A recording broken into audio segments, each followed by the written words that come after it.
నమస్తే. తెలంగాణ రాష్ట్ర వ్యాప్తంగా ఇప్పుడు ఒక చర్చ తెగ ఊపందుకుంది. ఆ చర్చ ఏంటంటే కృష్ణా నదికి సంబంధించినటువంటి నీటి వాటాల విషయంలో ఏపీ ఎక్కువ దోచుకెళ్తుంది, తెలంగాణకు మొండి చేయి చూపెడుతున్నటువంటి సందర్భాన్ని దాదాపు లెక్కలు తీసి మరీ కృష్ణా రివర్ బోర్డు వద్దకి తెలంగాణ రాష్ట్ర ప్రభుత్వం అటు ఏపీ ఇరు రాష్ట్రాలు కూడా వెళ్తున్నటువంటి సందర్భాన్ని మనం చూస్తాం. అసలు కృష్ణా రివర్ బోర్డుకు సంబంధించినటువంటి విషయంలో ఎవరు తప్పు చేశారు, అప్పుడున్నటువంటి ముఖ్యమంత్రి తీసుకున్నటువంటి అప్పుడున్నటువంటి నీటి పారుదల శాఖ మంత్రి తీసుకున్నటువంటి నిర్ణయాలు కరెక్ట్గా ఉన్నాయా, లేకపోతే ఈ సంవత్సరం కాలంలో కాంగ్రెస్ పార్టీ వచ్చిన తర్వాత, కాంగ్రెస్ పార్టీ అధికారంలోకి వచ్చిన తర్వాత ఏమైనా మార్పులు చేశారా అడిగి తెలుసుకుందాం. మనతో పాటుగా మాట్లాడడానికి ఎమ్మెల్సీ ప్రొఫెసర్ కోదండరామ్ సార్ ఉన్నారు. సార్ నమస్తే. నమస్తే. కృష్ణా రివర్ బోర్డు మొత్తానికి ఇది దశాబ్దాల కాలం నుంచి కూడా సమస్య కొనసాగుతూ వస్తూ ఉంది. ఇటు తెలంగాణ రాష్ట్రం విడిపోయిన తర్వాత ఇంకా పూర్తిగా మనకు రావాల్సినటువంటి వాటాను ఇవ్వట్లేదంటూ పూర్తిగా మీరు కూడా చాలాసార్లు చెప్పినటువంటి సందర్భం. అసలు ఏంటి ఇప్పుడే ఇది తెరపైకి వచ్చింది. జగన్ మోహన్ రెడ్డి ఎలక్షన్ సమయంలో పోలీసులను పెట్టి మరి అక్కడ ఉన్నటువంటి నీళ్ళని తోడుకుపోయినటువంటి సందర్భాన్ని చూసాం. అసలు ఎవరిది తప్పు ఉంది, అసలు నీటి వాటాలలో తేడాలు ఎందుకు వస్తూ ఉన్నాయి? ఎవరిది తప్పు ఉంది అంటే మొట్టమొదట మనం గ్రహించాల్సింది ఉమ్మడి రాష్ట్రంలోనే తెలంగాణకు కృష్ణానదీ జలాల పంపిణీ విషయంలో అన్యాయం జరిగింది. దాంట్లో ఇక ఏమాత్రము అనుమానం అవసరం లేదు. మొత్తం కృష్ణా తెలంగాణలో ప్రవహించిన నీళ్లు ఆంధ్ర ప్రాంతానికి వెళ్ళినాయి. అట్లా నీళ్లు మొత్తంగా ఆంధ్ర ప్రాంతానికి తరలి వెళ్తుంటే తెలంగాణ ప్రజలు దాన్ని వ్యతిరేకించారు. చివరికి ఈ ప్రాంత ప్రజలకు అర్థమైన వాస్తవం ఏంటంటే ప్రత్యేక రాష్ట్రం అయితే తప్ప మన వాటా మనం సాధించుకోలేమని. కాబట్టి ఒక రకంగా చెప్పాలంటే తెలంగాణ రాష్ట్ర సాధన ఉద్యమే నీటి వాటా కోసం జరిగిన ఉద్యమంగా చూడాలి మనం. అట్లాంటి ఉద్యమం జరిగి ప్రత్యేక రాష్ట్రం ఏర్పడిన తర్వాత జలవనరుల పంపిణీ అనేది ఆలస్యం అయింది. వాస్తవానికి చట్టంలో సమస్యలు ఉన్నాయని చెప్పి దాన్ని తాత్సర్యం చేస్తూ మొన్నటి దాకా కేంద్ర ప్రభుత్వం కూడా వాయిదా వేసుకుంటూ వచ్చింది. పోయిన ఎన్నికలకు ముందే మొట్టమొదటిసారి కేంద్ర ప్రభుత్వం కూడా రాష్ట్ర నీటి పంపిణీ కోసం బ్రిజేష్ ట్రిబ్యునల్కి ఒక స్పష్టమైనటువంటి ఉత్తర్వులు జారీ చేసింది. అప్పటిదాకా లేవు. అది అట్లా పెండింగ్లో ఉండగా కేంద్రం ఇచ్చిన జీవో ఏంటంటే కొత్తగా అనుమతులు లేని ఏ ప్రాజెక్టులైనా ఆపవచ్చు అనే అధికారాన్ని బోర్డుకు అప్పచెప్పింది. ఇది ఎందుకు ఆక్షేపణీయమనంటే అసమానంగా ఉన్న పంపిణీని సమానం చేయకుండా ఉన్న యథాతథ స్థితిని కొనసాగించటము అని అంటేనే ఇంకా అసమానతలను యథాతథంగా కాపాడటం అన్నట్టే అర్థం. అది జరిగింది. ఈ రెండు చాలా తప్పులు జరుగుతుండగా రాష్ట్ర ప్రభుత్వం కూడా గత 10 ఏళ్ల కాలంలో చేసిన తప్పులు 2 ఉన్నాయి. మొదటిది ఏంటంటే రాష్ట్ర ప్రభుత్వము ఈ 10 ఏళ్ల కాలంలో చేసిన మొదటి తప్పు ఏంటంటే వాళ్ళు ప్రాజెక్టులు తెలంగాణ మీద ప్రాజెక్టులు పూర్తి చేయటానికి పూనుకోలే. తెలంగాణ మీదనేమో ఉన్న ప్రాజెక్టులన్నీ ఎత్తిపోతలే. మనకు ఒకే ఒకటి వాలు మార్గంలో నీళ్లు తెచ్చేది సొరంగం ఎస్ఎల్బిసి. ఆ ఎస్ఎల్బిసినేమో పండుకోబెట్టిండ్రు. ఆ ప్రాజెక్టును దాన్ని పూర్తి చేసే ప్రయత్నం చేయలే. మిగతా ప్రాజెక్టులన్నీ నత్తనడు కన్నడిచాయి. దీనివల్ల ఏమైందంటే మనం తోడుకోవలసిన నీళ్లు అవి 3 నెలలు పడతాయి. ఆ 3 నెలల కాలంలో కూడా తోడుకునే ఏర్పాట్లు పూర్తి చేసుకోలేకపోయినాం. దానివల్ల మనకు వచ్చిన నీళ్లను మనం వాడుకోలేకపోగా ఆంధ్ర ప్రాంతం చాలా వేగంగా మరి వాళ్ళు ఆ పోతిరెడ్డిపాడు తూమును పెంచుకున్నారు. నీళ్ళు దాంట్లో అదనంగా తోడుకోవటానికి వెసులుబాటు ఇవన్నిటిని ఏర్పాటు చేసుకుని వేగంగా కృష్ణా నీళ్లు మళ్లించుకోవటానికి అక్కడ ఏర్పాట్లు చేసుకున్నారు. వీటిని సరిచేసే ప్రయత్నం కేంద్రం చేయలే. ఈ సరిచేయాలంటే మొట్టమొదటిది నీటి పంపిణీ జరగాలి. మన వాటా మనకు, వాళ్ళ వాటా వాళ్ళకు. కేవలం నీటి పంపిణీ చేస్తే ఈ సమస్య పరిష్కారం కాదు. ఎందుకంటే వాళ్ళు 1 నెలలో ఖాళీ చేసుకోగలరు గేట్లు ఎత్తి. కాబట్టి తెలంగాణకున్న ప్రత్యేక పరిస్థితిని దృష్టిలో పెట్టుకొని నీటి విడుదలకు సంబంధించిన ప్రత్యేకమైన షెడ్యూల్స్ను కూడా తయారు చేయాలి. ఈ 2 జరిగితే తప్ప మూడవది ఏంటంటే కొలతలు వేసి ఎప్పటికప్పుడు ఈ షెడ్యూల్ ప్రకారం నీళ్లు ఉపయోగించుకునే విధంగా ఒక నిఘా ఉండాలి. ఈ ప్రయత్నం కేంద్రం చేయలేదు, రాష్ట్రం అడగలేదు. కనుక రాష్ట్ర ప్రభుత్వం చేసిన తప్పిదారు కూడా ఈ అసమానతలు కొనసాగటానికి దారితీసినాయి. ఇవాళ ఏమైందంటే చివరాఖరికి మరి ఎన్నికలు జరిగి కాంగ్రెస్ అధికారంలోకి వచ్చిన తర్వాత ఇప్పుడు కొత్తగా మరి సమస్య ముందుకొచ్చింది కాబట్టి ఇప్పటికైనా రాష్ట్ర ప్రభుత్వం ముందు తక్షణ వాటాను పెంచుకోవాలి, 2 తెలంగాణ ప్రాజెక్టులు పూర్తి చేయాలి, 3 నీటి వినియోగాన్ని కొలవాలి. కేవలము మిగులు జలాలే కాదు వరద నీటిని కూడా ఎట్లా వాడుకుంటున్నారనేది కొలవాలి. ఈ కొలమానుల ప్రకారం 2 రాష్ట్రాలు సరిగ్గా వాడుకోవటానికి కావలసిన నీటి విడుదల షెడ్యూల్స్ను కూడా విడుదల చేయాలి. ఇవన్నీ కూడా ఇవాళ ఈ రాష్ట్ర ప్రభుత్వం నిపుణుల సలహాతోని సహకారంతోని సాధించుకోవటానికి కేంద్ర ప్రభుత్వం మీద నిరంతరం ఒక ఒత్తిడి పెట్టాలి. ఆ ఒత్తిడి కోసం మనం చాలా తీవ్రమైన ప్రయత్నమే చేయవలసి ఉంటుంది.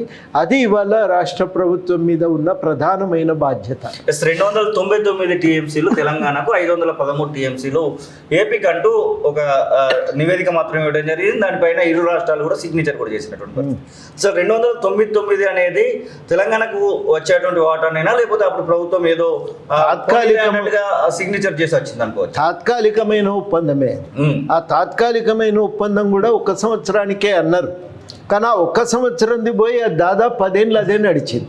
ఈ 10 ఏళ్ల కాలం మనకు వచ్చిన ఈ 299 కూడా మనం తెచ్చుకోలేకపోయినాం.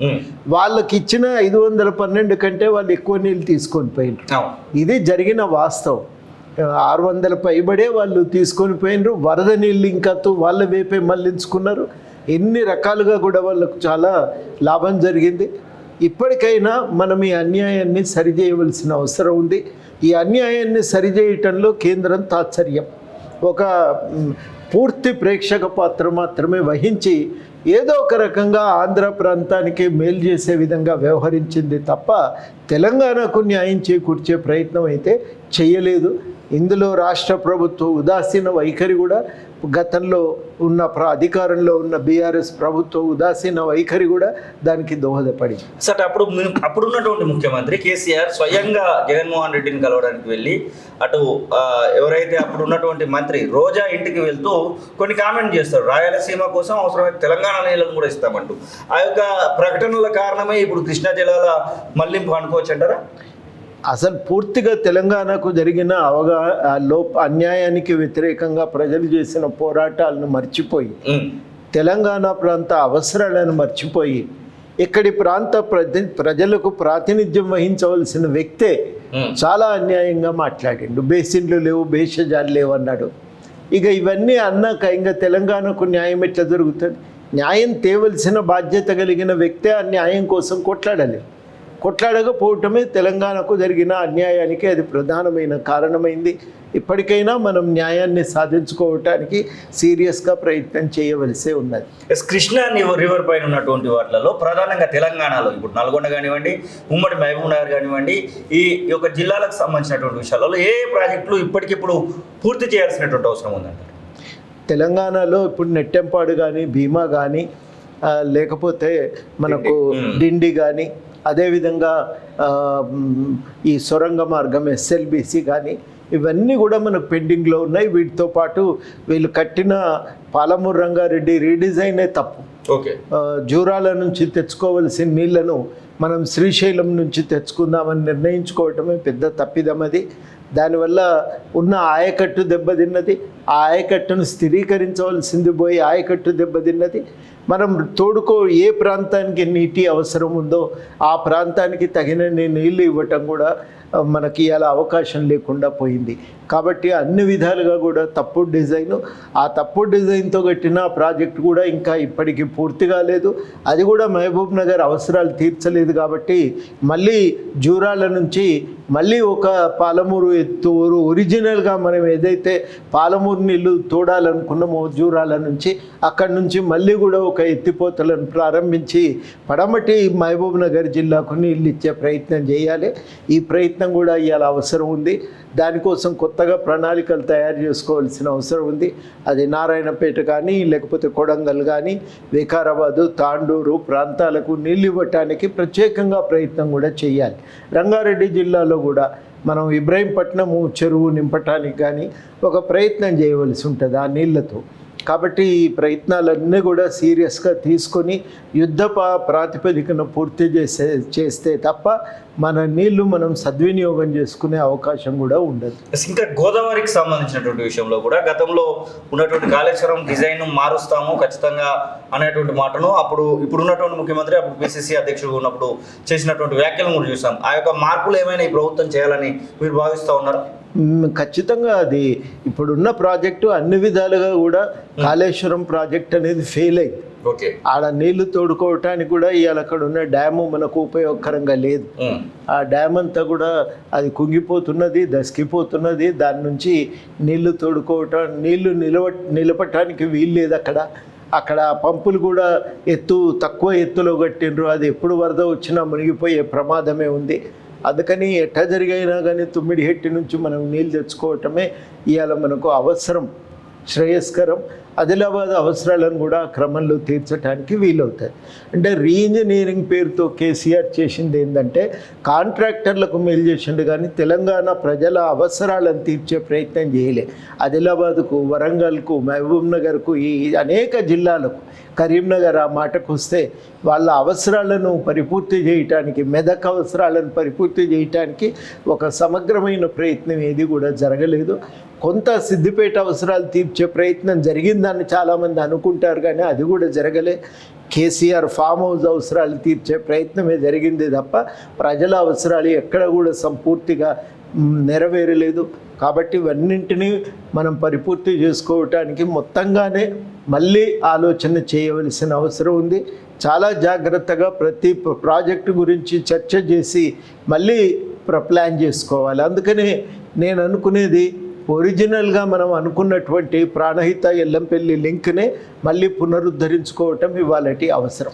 ఇవన్నీ విషయాలను ముఖ్యమంత్రి దృష్టికి తీసుకెళ్ళడానికి ప్రొఫెసర్ కోదండరామ్ ఎమ్మెల్సీగా అన్నిటికీ మించి తెలంగాణ ఉద్యమంలో జేఏసీ బాధ్యతలు నిర్వహించినటువంటి వ్యక్తిగా ఏమైనా ముందుకు పోదలుచుకున్నారు? ఎందుకంటే కృష్ణా జలాల అంశం అనేది ఇప్పుడు భారీగా మనకు కనబడుతూ ఉంది. ముందు వచ్చేటువంటి ఎండాకాలంలో ఆ యొక్క ప్రభావాన్ని కూడా మనం చూడబోతా ఉన్నాం. కాబట్టి తప్పకుండానండి. అంటే గతానికి ఇప్పటికి ఒక తేడా ఏంటంటే మినిస్టర్లు అప్పుడు ఏం చెప్పినా కానీ మా చేతిలో నిర్ణయాధికారం లేదు, ముఖ్యమంత్రి గారికి చెప్పాలి అనేది ఇప్పుడు పరిస్థితి మారింది.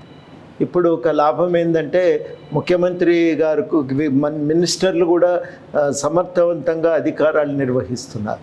కాబట్టి మినిస్టర్లకు కూడా చెప్పవచ్చు. అదృష్టం కొద్దీ చాలా సీనియర్ నాయకుడే వాళ్ళ ఇరిగేషన్ శాఖ మార్చులుగా ఉన్నారు. కాబట్టి వారిని కలిసి చాలా విషయాలు, చాలా చోట్ల చర్చలు జరుగుతున్నాయి. చాలా చోట్ల కొత్త ప్రతిపాదనలు ముందుకు వస్తున్నాయి. ఆ ప్రతిపాదనలన్నీ మినిస్టర్ గారి ముందు పెట్టడానికి తప్పనిసరిగా ఒక ప్రయత్నం చేస్తున్నాం. ఆల్రెడీ మొదలవుతున్నాయి, రాస్తున్నారు అందరూ. కాకపోతే మన వాళ్ళకేందంటే ఇది బడ్జెట్లో ఒప్పిస్తే లాభము అనే విషయం అర్థం కావటం లేదు. దాంతో కొంచెం ఆలస్యమైంది. బట్ ఇప్పటికైనా కానీ ఈ ప్రతిపాదనలు వీలైనంత తొందరగా మినిస్టర్ గారికి చేరవేస్తాం. మినిస్టర్ గారితో ఈ అన్ని ప్రాంతాలకు సమన్యాయం అందించే విధంగా ప్రాజెక్టులు రీడిజైన్ జరగాలని అడుగుతాం. ఉన్న ప్రాజెక్టులు పూర్తి చేయాలని కోరుతాం. మన వాటాను సాధించుకునే విషయంలో కూడా గట్టిగా ఉండాలని కూడా మినిస్టర్ గారిని అభ్యర్థిస్తాం. Thank you sir. ఇది ప్రొఫెసర్ కోదండరామ్ చెప్తున్న మాటలు. ఖచ్చితంగా తెలంగాణ రాష్ట్ర ప్రజలకు గత 10 ఏళ్లలో కృష్ణా నది జలాలు రావాల్సినటువంటి విధంగా రాలేదు. దానికి గత ప్రభుత్వంలో ఉన్నటువంటి పాలకులే కారణం అంటున్నాయి. ఇక ఈ ప్రభుత్వంలో చేయాల్సినటువంటి పనులను కూడా వారు వివరిస్తున్నటువంటి సందర్భాన్ని మనం చూస్తూ ఉన్నాం. కెమెరా పర్సన్ నవీన్తో కలిసి శ్రీనివాస్, కాళోజీ టీవీ, హైదరాబాద్.